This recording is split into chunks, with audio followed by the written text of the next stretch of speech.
not an attorney, just helpful hints on how to proceed forward with a tenant screening. Some groups work FICO scores, some use income levels, some use both.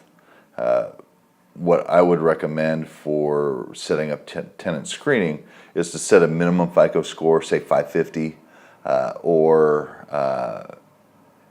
600. You could even set it lower, but setting a minimum score really kind of keeps you out of trouble. And also setting a minimum income score, so minimum 2 times the amount of income to rent or 3 times the amount of income to rent is a good starting point. At the equity group, we set a little higher standards on the FICO and the income to rent.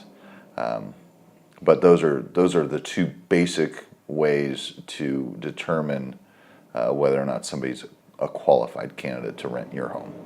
One of the biggest factors in renting is the credit score, but it's also a background on evictions.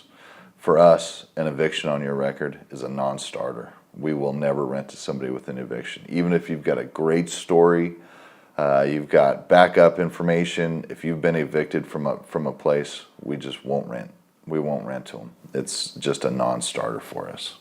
One of the things we use here at the equity group is if we're running a credit check and we find outstanding utility bills, water bills, phone bills, cable bills, we'll either ask the prospective tenant to pay off that outstanding bill, or we'll just completely deny them. The reasoning behind this, if they've got an outstanding cable bill or a phone bill, there's a good chance that there's a landlord out there that didn't get paid rent either. Typically, people will pay their electricity or their cable before they'll pay their rent. So if they've got an outstanding bill, there's a good chance there's an outstanding bill to a landlord out there as well. You're going to want to meet the prospect in person. It's an odd thing, but there are a lot of people out there that will look at pictures on a website or a rental site and say, this is the place for me, I love it. They'll apply, everything's going great, and then all of a sudden you meet them at the house or at the rental, and they go, nah, I don't like it.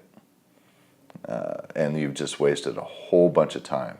So make sure that you meet them in person, make sure that they've seen the rental before you allow them to apply for it.